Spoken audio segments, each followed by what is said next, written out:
ایک مرتبہ کا ذکر ہے کہ حضرت شیخ بہاؤالدین زکریا ملتانی رحمۃ اللہ علیہ کی مجلس عرفان آراستہ تھی اور خانقاہ میں بہت سے درویش موجود تھے۔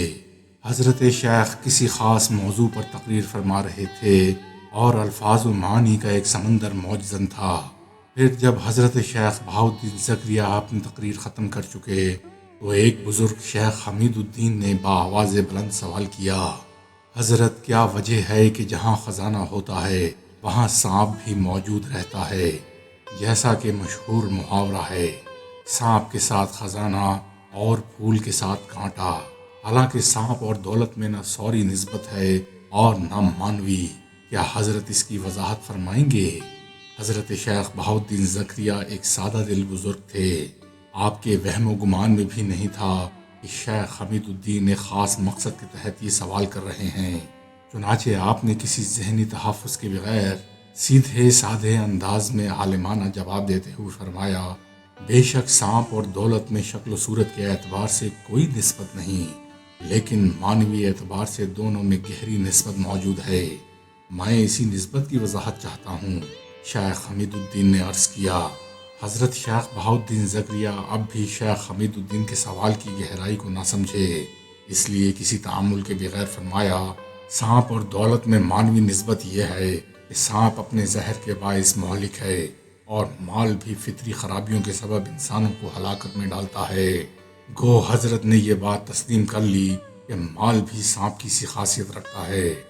اب کی بار شیخ حمید الدین نے کسی قدر پرجوش لہجے میں کہا، اس طرح حضرت کے ارشاد کی روشنی میں یہ بات ثبوت تک پہنچ جاتی ہے کہ جس شخص نے مال و دولت جمع کر رکھا ہے وہ کسی زہریلے سانپ کی پرورش کر رہا ہے۔ شیخ حمید الدین کے اس طنز کو حاضرین مجلس نے بھی محسوس کیا۔ شیخ حمید الدین کے طنز کا ہدف حضرت شیخ بہاؤالدین زکریا رحمۃ اللہ علیہ کی ذات گرامی تھی۔ اب حضرت شیخ سمجھ گئے کہ بھری مجلس میں شیخ حمید الدین نے یہ سوال کیوں کیا۔ حضرت شیخ بہاؤالدین زکریا کو یہ حق حاصل تھا کہ وہ شیخ حمید الدین کے سوال کی شدت کو زائل کرنے کے لیے سخت لہجہ اختیار کرتے، مگر آپ نے اپنی شان درویشی پر کوئی حرف آنے نہ دیا اور انتہائی خوشگوار لہجے میں فرمایا، برادر عزیز، بات دراصل یہ ہے کہ جس شخص کو سانپ کا افسون یعنی طلسم آتا ہو اسے سانپ کے زہر سے کیا خطرہ ہو سکتا ہے۔ شیخ حمید الدین نے خاص منصوبے کے تحت یہ بحث چھیڑی تھی، اس لیے برجستہ طور پر کہا، شیخ، آخر ایسے غلیظ اور زہریلے کیڑے کو پالنے کی ضرورت ہی کیا ہے کہ انسان اس کے زہر کو اتارنے کے لیے جھاڑ پھونک کا محتاج رہے۔ شیخ حمید الدین کا یہ اعتراض منطقی تھا۔ وہ علم الکلام کا سہارا لے کر گفتگو کر رہے تھے، مگر انہیں درویشی کی عظمتوں کا اندازہ نہیں تھا۔ حضرت شیخ بہاؤالدین زکریا نے بظاہر کچھ دیر کے لیے سکوت اختیار کیا، مگر در پردہ آپ اپنے پیر و مرشد حضرت شیخ شہاب الدین سہروردی رحمۃ اللہ علیہ کی روح پرفتوح کی طرف متوجہ تھے۔ حاضرین مجلس حضرت شیخ کے جواب کے منتظر تھے اور شیخ حمید الدین سمجھ رہے تھے کہ انہوں نے اپنے طرز استدلال اور زور بیان سے حضرت شیخ بہاؤالدین زکریا کو عاجز کر دیا ہے۔ مجلس کا یہ سکوت بہت عارضی تھا۔ حضرت شیخ بہاؤالدین زکریا نے محسوس کیا جیسے پیر و مرشد آپ سے مخاطب ہوں، فرزند، شیخ حمید الدین سے کہہ دیجئے ان کی درویشی اس قدر حسن و جمال نہیں رکھتی کہ اسے نظر بد کا اندیشہ ہو، لیکن ہماری درویشی کو وہ جمال و کمال حاصل ہے کہ اگر کسی چہرے پر سیاہی کا تل نہ لگائیں تو نظر لگ جانا لازمی ہے۔ حضرت شیخ بہاؤالدین زکریا نے یہی الفاظ دہرا دیے۔ آپ کا جواب سن کر حاضرین مجلس بہت محظوظ ہوئے، مگر شیخ حمید الدین یہی کہتے رہے، شیخ کوئی بھی دلیل پیش کریں، مگر سچ تو یہ ہے کہ درویشی اور دولت میں کوئی نسبت نہیں۔ فقیر کے لیے اس زہریلے سانپ کی پرورش نہ کرنا ہی بہتر ہے۔ بہرحال یہ شیخ حمید الدین کا اپنا نقطہ نظر تھا، مگر اس ذیل میں سلسلہ سہروردیہ سے تعلق رکھنے والے حضرات یہی دلیل پیش کرتے ہیں کہ فقراء اور فاقے کی زندگی بسر کرنے والے درویش حضرت شیخ بہاؤالدین زکریا ملتانی کی امیرانہ شان کو بڑی حیرت سے دیکھتے۔ پھر یہی حیرت بعض درویشوں کو اس مقام تک لے گئی کہ وہ حضرت شیخ کی آسودہ حال زندگی سے حسد کرنے لگے۔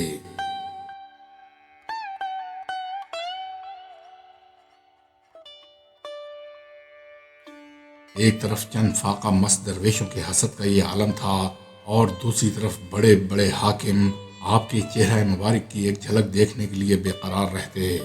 بغداد سے واپسی کے بعد جب حضرت شیخ بہاؤالدین زکریا ملتانی کے روحانی کمالات کی شہرت عام ہوئی تو ملتان اور سندھ کے حاکم ناصر الدین قباچہ نے اپنے خدمتگار کے ذریعے آپ کو پیغام بھیجا، اگر شیخ کسی روز دربار سلطانی میں جلوہ افروز ہوں تو یہ میرے لیے بڑی سعادت کی بات ہوگی۔ واضح رہے کہ اس وقت سلطان شمس الدین التمش پورے ہندوستان کا حکمراں تھا، مگر بوئے حکومت ناصر الدین قباچہ کے دماغ میں موجود تھی، اس لیے وہ اپنے آپ کو سلطان کہلوایا کرتا تھا۔ حضرت شیخ بہاؤالدین زکریا نے ناصر الدین قباچہ کا پیغام سنا اور فرمایا، فقیر اپنی مصروفیت کے باعث دربار سلطانی میں حاضر ہونے سے قاصر ہے۔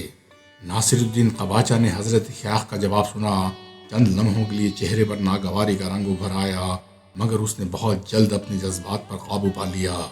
خوشامدی مصاحبوں نے حضرت شیخ کے انکار کو سرکشی اور نافرمانی کا رنگ دینے کی کوشش کی، مگر ناصر الدین قباچہ مشتعل نہیں ہوا۔ درویشوں کی یہی شان ہوتی ہے، اگر شیخ ہمارے دربار میں تشریف نہیں لائے تو ہم خود کسی دن شیخ کی خانقاہ میں حاضر ہو جائیں گے۔ پھر چند روز بعد ناصر الدین قباچہ اپنے مصاحبوں کے ہمراہ حضرت شیخ بہاؤالدین زکریا ملتانی کی خانقاہ میں حاضر ہو گیا۔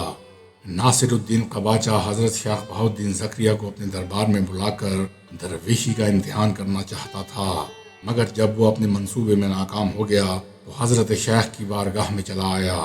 یہاں بھی اس کی نیت یہی تھی کہ حضرت شیخ بہاؤالدین زکریا کو مختلف انداز سے آزمائے گا۔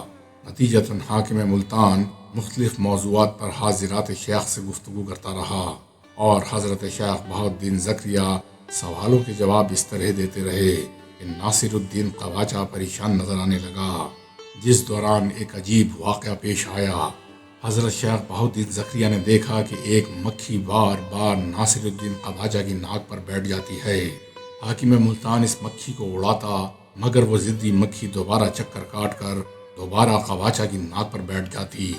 ناصر الدین مکھی کو اڑاتے اڑاتے جھنجھلاہٹ کا شکار ہو گیا۔